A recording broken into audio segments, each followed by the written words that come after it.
What up, fight fans? It's your favorite host, Ari Weiss. Today we'll be discussing UFC Fight Night, Sandhagen versus Figueiredo. We'll go through the card, analyze all the big moments, and dissect the official results. So with that, let's go straight to the card and get busy.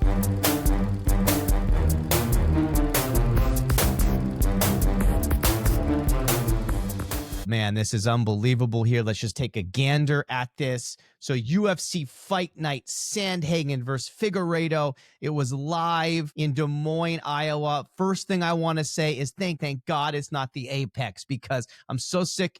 For the savvy fans, they know I've been going on and on about how much I hate the Apex. No energy, no excitement, barely any fans. And now you get a raucous crowd out in Des Moines, baby. So I love it. It was a great matchup. It was a great card, great night of fights, great energy, great excitement. So let's get into this.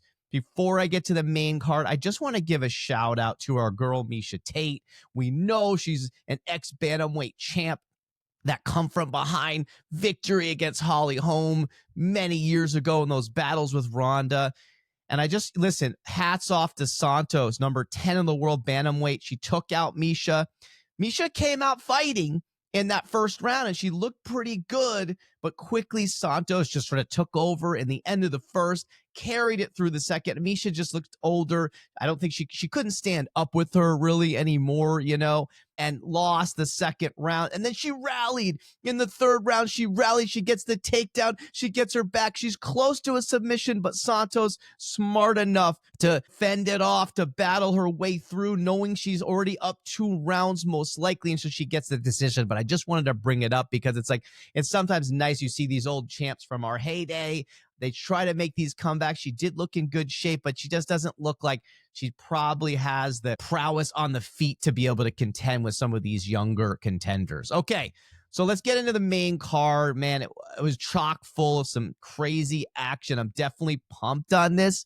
So Jeremy Stephens versus Mason Jones opened the night. Of course, they brought in Jeremy Stephens, who is a, historic fan favorite of the UFCs. I love the little heathen. Normally, he's at featherweight, but he must have come up to lightweight for this fight because he probably didn't want to do a full weight cut, and is in his hometown of Iowa, baby. And he came in, and listen, Jones wins the fight, obviously, and this guy's maybe scary at lightweight. He looked like a big lightweight. However, Stephens hung in there, man. He fought like he was down early because Jones had unbelievable pressure, and he was really throwing a lot of strikes, getting his strike count up there, attacking Stephens. But man, Stephens still hung in there, and he threw bombs, man. I was pumped.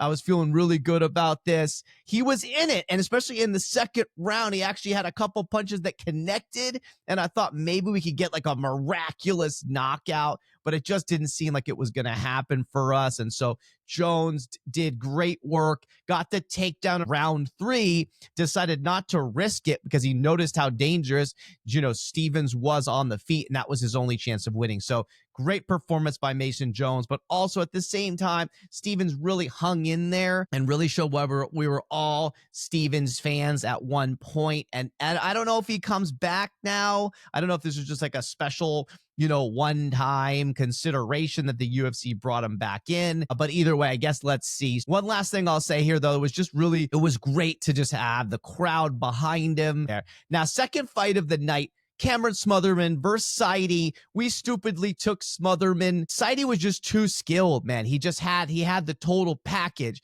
the grappling, the striking, and Smotherman just seemed kind of nullified. Like he couldn't really do much in the first couple rounds. Finally, he gets some space. He gets away from the grappling. And in the final couple minutes, he really showed who he is, this rising star. And he definitely threw some shots in there. He had Saidi a little bit worried, maybe a little bit hurt, but he didn't do enough to steal the fight. And so it was a pretty easy call. It was unanimous, 29-28 Saidi. We're just going to keep moving on here. Now the big fights started occurring right at about this point of the night, because you got number 15 in the world at bantamweight, Montel Jackson, who had been, I believe he had won like 5 straight coming into this, and undefeated Daniel Marcos. I gotta say, like, I wasn't like that jacked up about this fight, but we did enough. We both took Jackson. Nico and I took Jackson. He did enough to steal round 1. Round 2 was close. Round 3 also kind of got me worried because Marcos had the takedown, and I thought, sometimes a judge can sway it one way, but Jackson did more damage when they were on the feet. Marcos didn't really do enough with his takedowns, and so therefore you got to give it to Jackson, and now he's won like 5 or 6 straight, which is, a bunch in a row. He maintains his ranking, and now we'll probably get someone up in right around that 12-10 range there, and just another scary guy to look out for at bantamweight. Okay, now you get to Ponzinibbio versus D-Rod, Daniel Rodriguez, and we knew that this was going to be a great fight. Nico and I both took Ponzinibbio, even though Rodriguez at the time was the slight favorite. It seemed like it flipped, actually, now that you look at it. Ponzinibbio was in it, but Rodriguez hit him with that unbelievable punch in the first round that changed the whole fight. He almost, was able to even stop him, but Ponzinibbio is so tough that he hung in there, but he was really rattled. He was really on shaky ground. I mean, he looked like he was going to kind of be out of there. He got saved by the bell a little bit at the end of round 1. D-Rod definitely takes round 1. Then you get to round 2, though. Ponzinibbio kind of rallied. He ends up even getting a takedown. He might even have stolen round 2, even though it was very close. And you're like, okay, maybe this is 1-1. Ponzinibbio still has a chance. And then, boom, Rodriguez hits him with the unbelievable combination. I think it was 5 or 6 punches that completely puts him out. He hit him with that left again, and the announcers the whole time, Felder Bisbin, kept saying, oh man, that left is open. And then you kind of just see sort of what happened there. I think he was still even a little bit dazed from that first round and just could never recover. Rodriguez now, very impressive win. He had been a little bit down and out after those couple losses over the last few years, and now he's reset himself. He's probably going to be hovering right outside of the top 15. And then on the other hand, is that kind of Ponzinibbio, does he hang it up now? He's getting a little older. I mean, he could still be in some fights, but I don't really see now that he's going to be a top 15 guy, where D-Rod does look like he's moving up. Okay, so I wanted to save a lot of the time and energy for the main fights here because, okay, Bo Nickel, Reinier de Ridder, what a fight. I mean, this is performance of the night. Number 13 de Ridder versus rising star, wrestling phenomenon, supposed new UFC star, one of the best wrestlers in the division. Everybody's been hyping up Cormier, everybody. And we all thought it was Nickel's time to prove himself and to take on a top 15 guy. And boom, he kind of ran into a brick wall. Now, I will say, before I go into the whole RDR dominance, Nickel did get a takedown in round 1, but he just didn't really do much of it when he was on top. And then it was like sort of a scramble back to their feet. He stupidly tries to go for a guillotine. He jumps back, and it was a bad move against a jiu-jitsu specialist like de Ridder.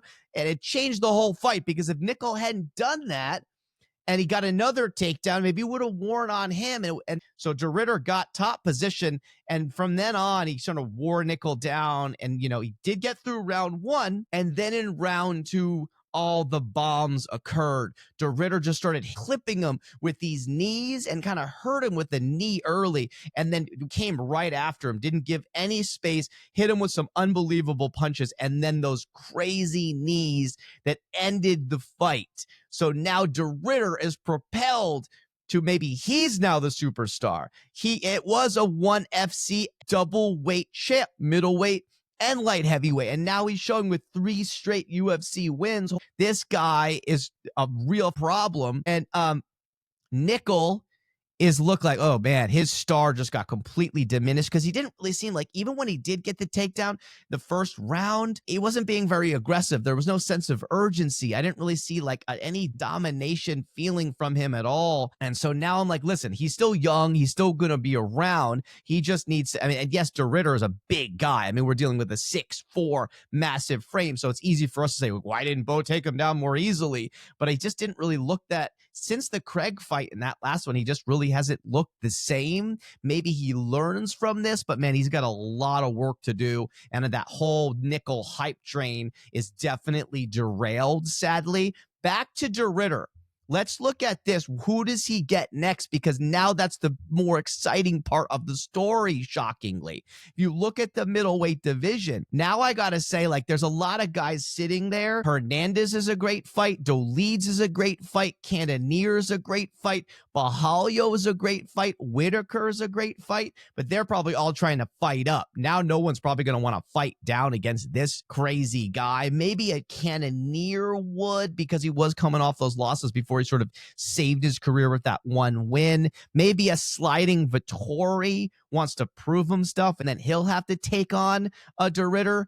Maybe a Brendan Allen who was sliding, because that'll be another amazing grappling showcase. But anyway, there's a lot of great fights for De Ridder. The big exciting storyline is, where does he go? Who does he get next? I love that whole situation now. Now we go back here. Like, I just got to say, though, I left a bit bummed and devastated because I was on the nickel hype train. We needed a new unbelievable star in the UFC. I believed in my boy here, and I'm a little bit disappointed. But what can we do? This is the state of the affairs in the UFC. It's a crazy business, and now it's De Ridder. All right, main event, Sandhagen, Figueiredo, 4 versus 5 in the world at bantamweight. This is big. I mean, definitely a great fight, but I'm a little bit surprised because Figueiredo, I mean, he looked good a little bit early in the first round. There was some decent strikes back and forth, and then he went for the grappling, which then Sandhagen kept turning on him. Once Sandhagen got top position in that first round, he just started raining crazy ground and pound and just completely took control of the fight. And weirdly, and even Bisping was saying it the whole time, was like, bro, get up. Like, what are you doing here? He's acting like he's just a jiu-jitsu player who has no skills, and he hasn't been a champion before. He's just sort of like laying there and letting himself get hit and trying to go for these like knee bars and leg locks. And I'm like, bro, get up. You know, he really just threw that whole first round away and got hammered because Sandhagen was coming with some seriously vicious ground and pound. And then because Sandhagen kind of was able to dominate him so much in round one, it was more of the same in round two. Right. And so Sandhagen then again reverses another takedown. He gets on top again. Figueiredo's, trying to go for different submissions and leg locks and things like that, trying to reverse it, trying to get out of it. And then Sandhagen gets in that 50-50 position, gets in some more punches, and then as Figueiredo's moving, boom, the knee pops. So it was sad to see that it ended that way because it was such a great performance by Sandhagen. You don't want that to be marred by the injury. You also feel bad for Figgy because, of course, we're all Figgy fans, and you don't like when they, because he could be out a whole year with something crazy like that. And he had done pretty well at bantamweight, surprisingly, because I thought he'd be a little bit small for the class, and he's actually had a pretty good couple fights. Even though he came off the loss to Jan, he still has looked pretty good. So now I think he might have to go back to flyweight. I don't know if he's going to be able to take on these top 5 bantamweight guys. And then with Sandhagen, the sky is the limit. I mean, he probably, I don't know if his next fight is a title, but it's very, very close. He's going to be in contention. If we take a look at it really quickly here, you got Sandhagen at number 4. Maybe he gets a rematch against Umar. Maybe he gets Jan. O'Malley, of course, is booked with Merab. And Sandhagen is saying, hey, he wants an instant title shot. He does look like he could be next in line there because of this significant victory. And especially since Jan and Umar have both lost to Merab. So if Merab wins, maybe Sandhagen's the better fight.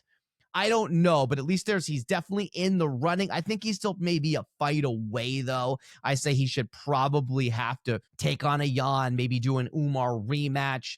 let's see what happens with Merab versus O'Malley, and then we can make our decision. But a lot of great stuff there. So anyway, just to recap, unbelievable performance from Sandhagen. Really propels him to maybe a title shot, where Figueiredo, now he's got to deal with the recovery from the injury. Let's see what happens. Or I don't even know if he stays at bantamweight, honestly, because after these 2 losses, it's kind of like, where does he go from now? I think maybe he goes back to flyweight. And so great night of fights, really exciting. I mean, again, I love that it's in Iowa, man, at a raucous arena. That was my updates. I hope you guys love these.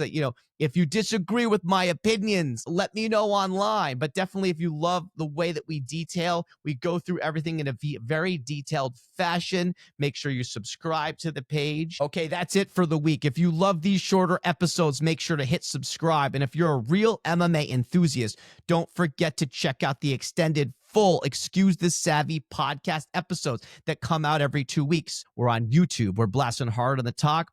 We've been posting amazing video clips from our episodes on our social channels, so don't miss out. And please make sure to comment on Instagram, TikTok, and YouTube. We love the comments and interactions with the fan. So stay savvy, fight fans.